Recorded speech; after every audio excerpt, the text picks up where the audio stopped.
Last month, I bought my first ever brand new dirt bike, a 2025 KTM 300XCW from Redline Sports in Butte, Montana, with intent to continue pursuing hard enduro riding. In my first video, I set up the bike with loads of protection parts, a radiator fan, and a set of Shinko tires with Mousse balls. For my break-in ride, we decided to tackle the hardest known legal trail in Montana. You guys watched me struggle, constantly breaking traction, taking my feet off the pegs, and attempting features multiple times. While yes, much of this has to do with skill and understanding the new bike, there's undoubtedly a setup factor involved. I am fortunate to be able to ride with some hard enduro riders significantly more talented and more experienced than I am, who I can learn from. And they all had a lot to say about my setup, as did many of you in the comments section. So today, I'll show you some of the awesome rides I've done on this bike since the last video, and go over each of the additional changes and updates I'm making to the machine as I get to know it and really know what needs to be done to have confidence that I've got the most dialed setup I can when going out to tackle nasty technical terrain. To kick things off, I've got a brand new Magnum skid plate from SXSlideplate along with a set of Burley handguards. Don't get me wrong, the OEM skid plate is good and is plenty capable for average XC riding. That said, this SXSlideplate has additional benefits for hard enduro that you really do notice. For one, it has additional coverage for the water pump and ignition cover that can protect your bike from what would be a day-ending impact. Not only that, but the material used is incredibly slick. This has huge benefits over rocks and logs where your bike would normally get caught up, but instead, this SXSlideplate lets your bike slide over those obstacles and maintain forward momentum. This plate does take a little bit longer to install than the OEM plate, but there are a couple tricks to help with installation that I'll show you later in the video when I change my oil and see how this plate is handling abuse. Next up, I wanted to install those SXS Burley handguards, which in my opinion are the best open-ended handguard on the market. But before we put those on, after pulling the stock handguards off, it was a good time to replace this joint start-stop button. This was a really good idea by KTM, but it was poorly executed. The buttons are physically difficult to press, which is slightly annoying but not a big deal until you consider racing. Many XC races are dead engine starts, and a traditional start button is advantageous. Enduro Engineering sells a split start-stop that plugs directly into the harness for $120, so one purchase I would rather not have to make on a brand new bike, but after using these buttons, I am happy and they were worth buying.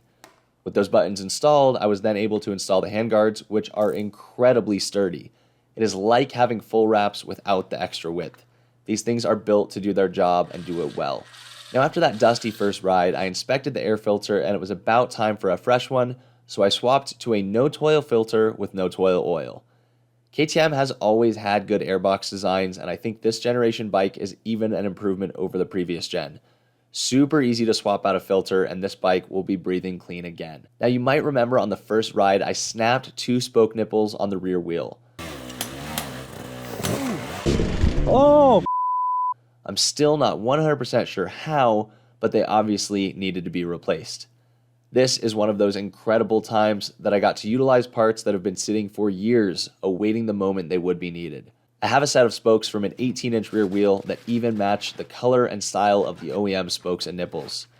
I replaced and tightened those spokes, and while I was at it, I removed a Mousse ball from the rear tire to soften it up a little bit and see if that improves my traction riding hard enduro.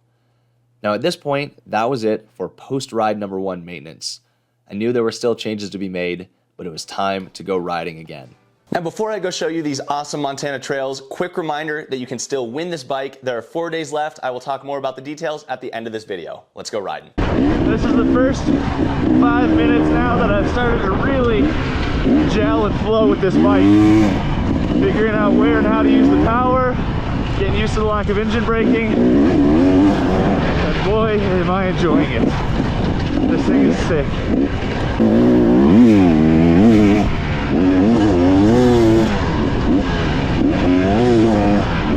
Wow, this thing's fun in the flow. Holy cow, dude.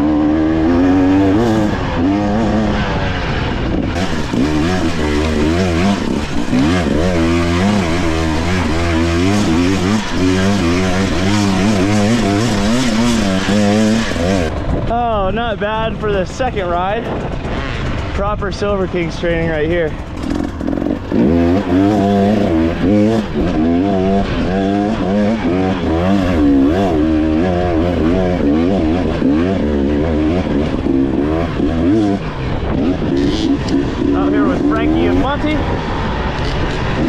Ripping with the boys. Thank you. One more coming. Given both my first 2 rides on this were hard enduro, I haven't got this bike on the pipe that much yet. And it is fun. I mean, you guys know for how much time I've spent on 350s, I love a 4-stroke. I do. But this thing is a freaking blast. And it is nice and crispy up in the top end. I'm getting so much chatter in my freaking hands though through that stuff. I don't know if you are with that suspension, but it's pretty. This chassis is incredibly stiff. The suspension's amazing, but the chassis bounces a lot. Yeah, that's what Rydell said too. We were wondering when you were gonna get here. I'm just kidding. Frankie's in the market for a new bike. Wanted to try out the 25. We're sending him over to Redline Sports to pick up a freshie. That's where I bought that bike right there, and it is freaking awesome. They were awesome. The whole experience was epic. My first time buying a brand new bike, and they sure made it memorable. Actually crazy getting off that 08 with so much vibration, and this bike literally having that.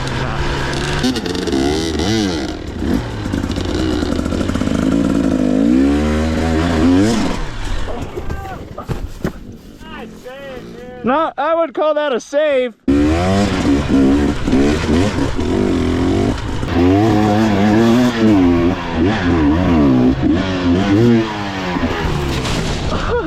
I clicked neutral and tried to put a foot down and then just fell.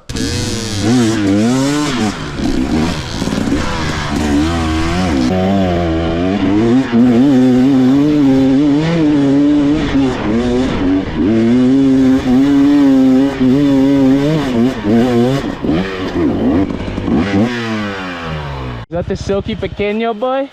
Nice. Come on, Monty, deadlift that thing. It'll break. Oh my god.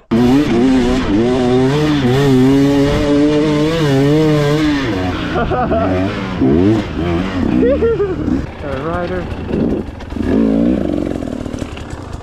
Thank you. Yep, how's it going? Great, man. Beautiful day. It sure is. Have a good one. Yeah, you too.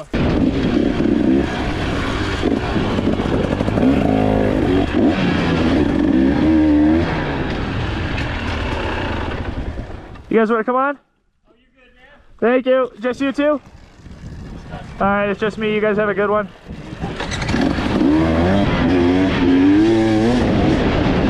I try and always offer to let hikers go first. A lot of times they're already off trail and you're already going by and you just slow down, pull the clutch in, say thank you. But technically they have the right of way, and dirt bikes are going to get kicked out of all these trails at some point. Every time an area gets more populated, the dirt bikes start getting kicked out. So that is how I try to treat people, to hopefully allow dirt bikes on these trails for as long as possible.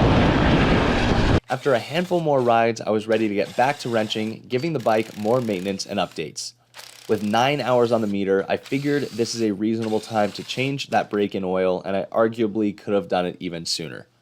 I removed the SXSlideplate and drained the oil, but moving forward, I just ordered the Bulletproof Designs oil drain hose. This will allow me to lean the bike over, remove the drain bolt and install the hose, then tip the bike up to drain the oil without removing the skid plate. That said, I promised I would show how to make SXS plate installation easier, and here it is. For one, I decided to try some double-sided tape on the rear frame bracket. This did indeed aid in not fully slipping around trying to align the first bolt. For the first bolt in the rear, I grabbed a bolt about twice as long as the one intended to be used. This allowed me to grab threads much easier to get it started, and then once I sucked the plate to the bracket, I could install the appropriate second bolt and then replace that long first bolt with the correct one. Front bracket alignment is pretty easy, and you can see this plate has already taken a bit of a beating and is doing its job well. Now, although we finally got some good rain, I've been on some dusty rides. I did another air filter change and inspected the boot, pleased to find not a speck of dirt or dust had gotten by that no-toil filter.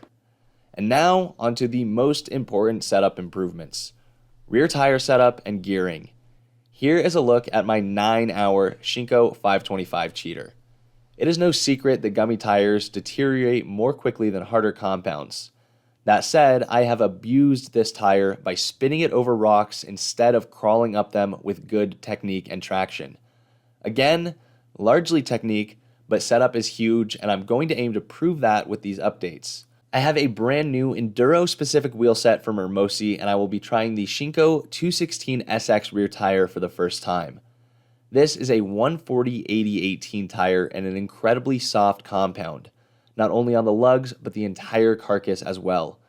Shinko markets this as an extreme enduro tire, and I'm excited to try it. Along with this new tire and wheel setup, I have another set of Mousse balls, some titanium sprocket and rotor hardware from Tusk, a 12/48 gearing setup from Dirt Tricks, and a set of brake rotors from Intech. The goal here is to have 2 complete wheel sets, one for hard enduro and one for faster cross-country style riding.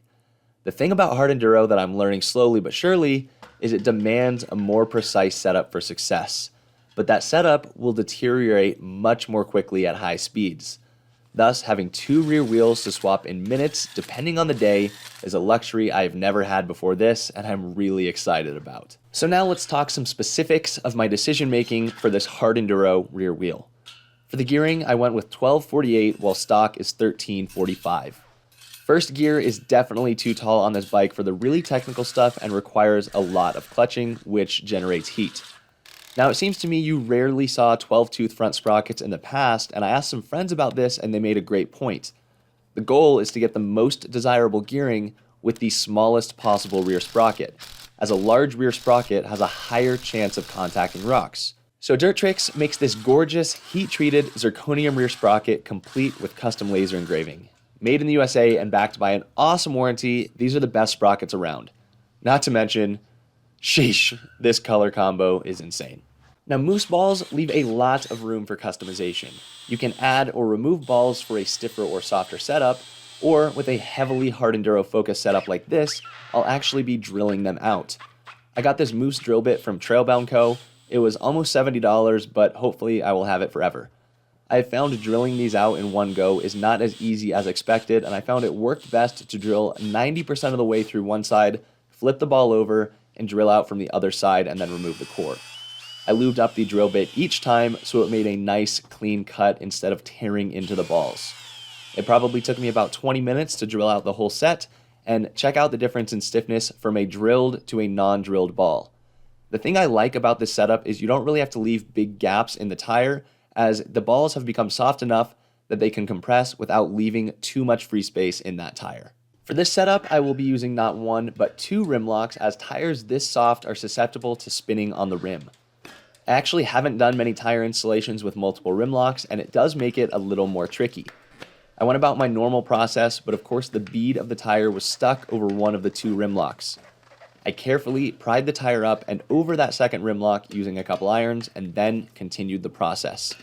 During normal tire installation, I finish at the rim lock, but of course having 2 again makes things interesting. I installed the tire about 75% of the way, at which point the bead was getting very tight.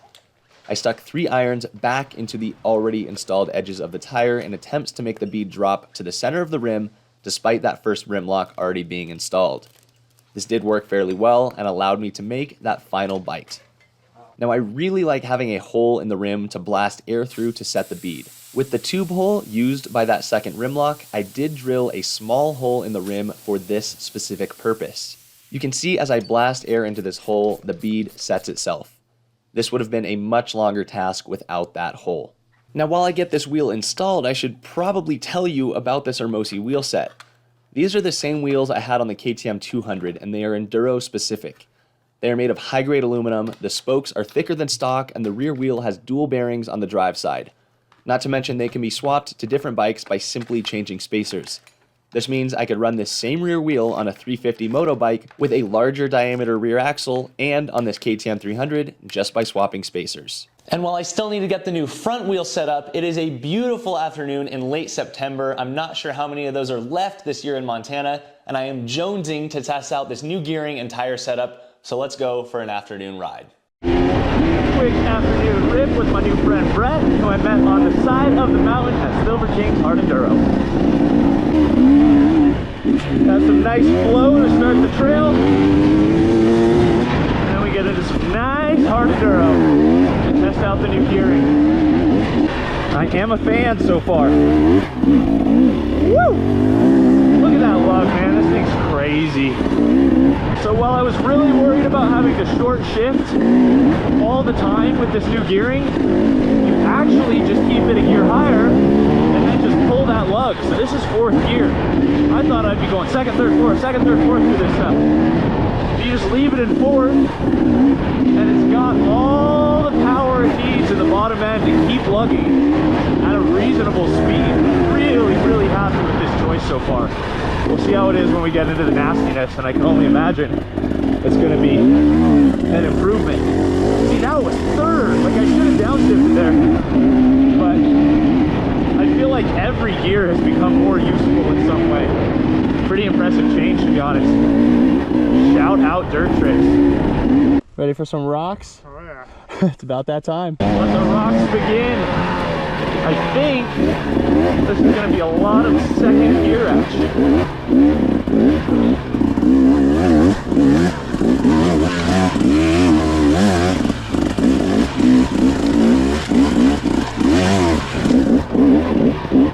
Yoo-hoo!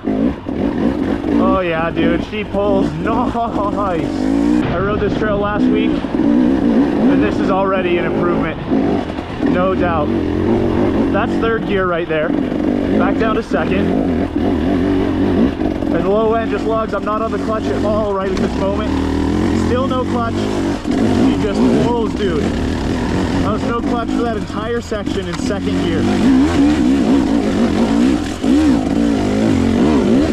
Wow, dude. Holy cow. What a beast of a dirt bike. That is insanity. So first it's kind of right between a lug and a mid-range and the real slow stuff. 2nd is a full-on lug. Whereas before, 2nd wouldn't pull at all. So first is now my, oh crap, I gotta get up this gear.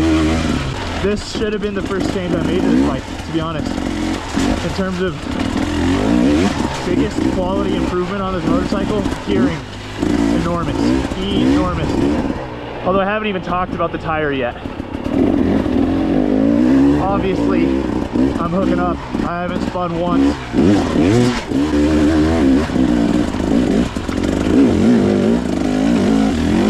All right, tire setup's huge. I got stuck there last time. Very similar line, very similar execution. And this thing just crawled.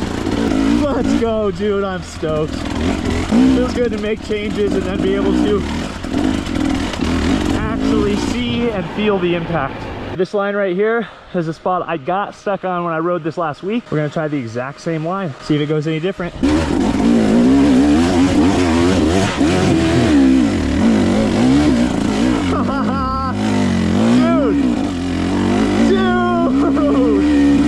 That is so cool. My tire spun twice there. I don't know if you could hear it. And then it caught up, lugged right through.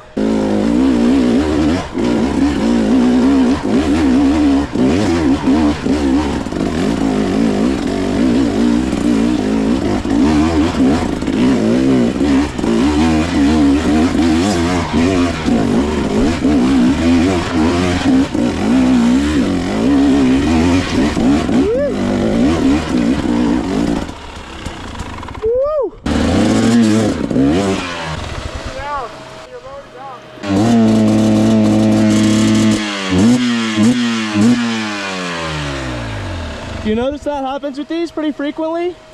What do you do about it? Just that? Huh.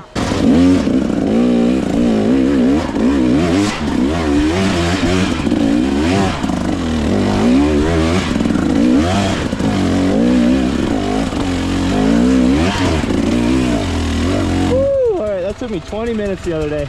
That's just progress. Still a struggle, but we'll get it clean one of these days. That is a complete world of improvement from 1 week ago. And I can tell you my skills haven't gotten that much better, so setup is incredible. 1248 sprockets, proper tire setup. This is killing it. First gear and some of that could have even been lower. I know some guys running 1251. Could be nice for this real gnar stuff, but super, super stoked. Super stoked. Gotta love a pivot turn with a view.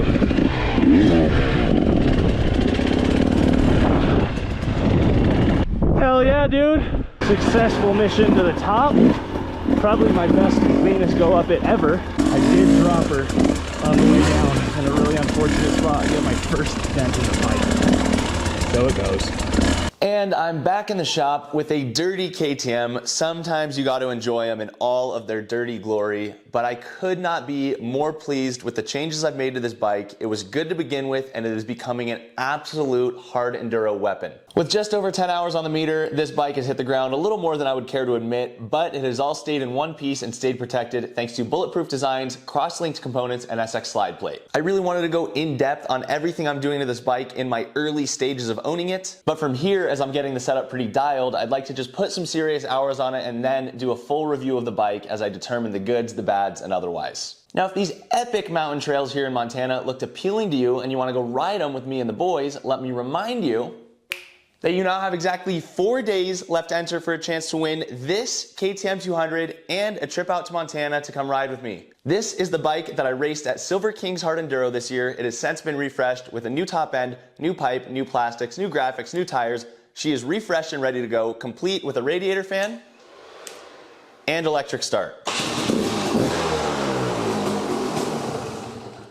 So the winner of this bike will be selected on live stream on my YouTube channel next Tuesday, October 1st. I cannot wait to find out who wins this thing. There are some pre-orders for new merch items on my website. Those will be in stock early next week, so those will all start shipping out. So you can get entered by direct entries or by getting some merch. Both of those links are in the description below. Thank you guys so much for watching. Best of luck and keep on ripping.